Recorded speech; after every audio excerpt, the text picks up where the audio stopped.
So, Ash lost. Again. Big surprise! Hello everyone, I'm MangaKamen and welcome to the next Draw and Rant. Today we'll be talking about another Pokemon related subject, and once again this should probably be going up on my Pokemon channel, but don't worry, I've got a couple of videos being made for that, a couple of Nuzlocke videos and a few other things too. But enough of that, let's talk about Ash Ketchum. For those who actually watch the dub, I suggest that you click off the video now since there will be spoilers for the current anime season. Are you still here? Alright, Ash loses the Kalos League. Big shocker. This topic was suggested by a couple of my friends, Toon Critic Y2K and my friend Miss Anthropony, who did a rant on the subject as well. And my Twitter followers voted on me making a video like this. So let's talk about Ash Ketchum in the Pokemon anime as a whole. First of all, I'm not surprised that Ash lost again. With the exception of the Orange Islands and the Battle Frontier, Ash has never won an official Pokemon League. One has to question why one thing. Why isn't Ash famous? Seriously, despite being a piss-poor battler, which we'll get into in a few minutes, Ash came into the top 16 of the Kanto League, became the Orange League champion, was in the top 8 for Johto, Hoenn, and Unova, and has the ability to become a Frontier Bane, was in the top 4 of Sinnoh, and was a run-up in the Kalos League.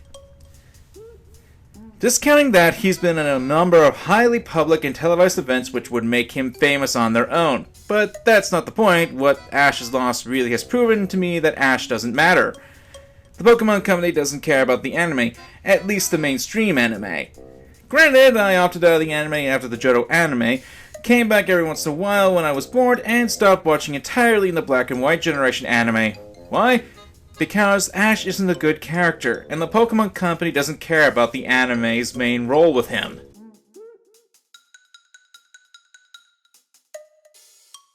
For the past 2 decades, Ash Ketchum has been forced to be the main character for the husk of an anime that we call Pokemon, never really progressing as a character.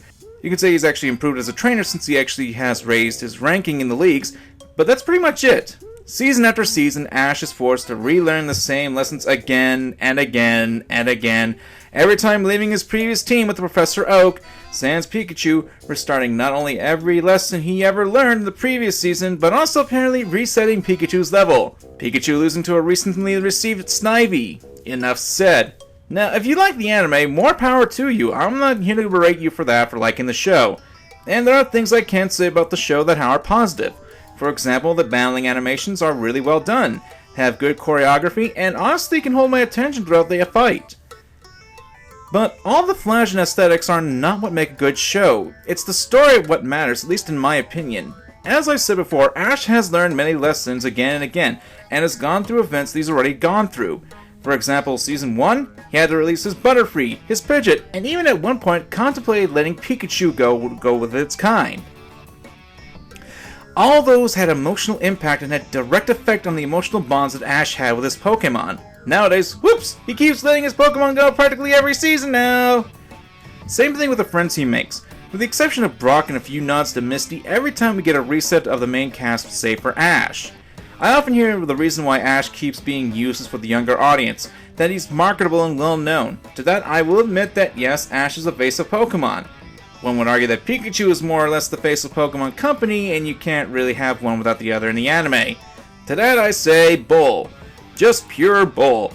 One of the main appeals to Pokemon is the games are trying to maintain to the older demographics with the gameplay by adding sort of a metagame to the series, as well as competitions and experimenting with new mechanics and such, allowing older players a chance to have a breath of fresh air going on to the series, while at the same time keeping the same charm for the younger audience as well. So why not do the same with the anime? And before people say, there would be no Pokemon anime without Ash, and that would be a differently entirely show, my rebuttal to that is that such a bad thing, though?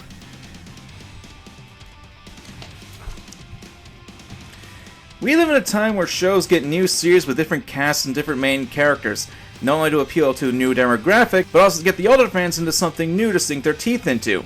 Star Trek, Doctor Who, Yu-Gi-Oh!, Kamen Rider, Power Rangers, My Little Pony, and several other shows too. They are proof you don't need the same main character or cast to keep the television series popularity alive and well.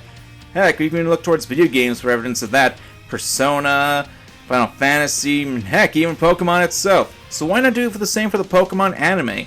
Another argument I hear is that it's for kids and it shouldn't matter. Really? That tired argument? Just because something is for kids, that doesn't mean that no effort should be put into it.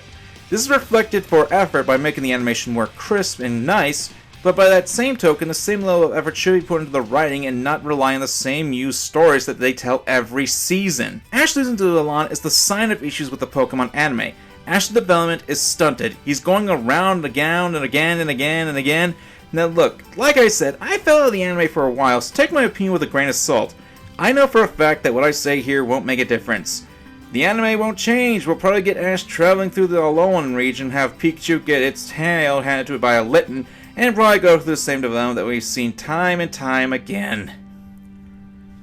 But that's just my thoughts. You never know what the future will hold, but with everything that's been going on with the past 2 decades with the Pokemon anime and the franchise as a whole, it's a safe assumption that there won't be too many changes with the next series of Pokemon. Then again, like I said, I'm not a future seer. I could be wrong. What are your thoughts on the subject? Let me know in the comments below, and if you liked the video and want to see more rants and draws, show your love and smash that like button. Ugh, I feel dirty just for asking for likes. I can't believe I just did that. What is wrong with me?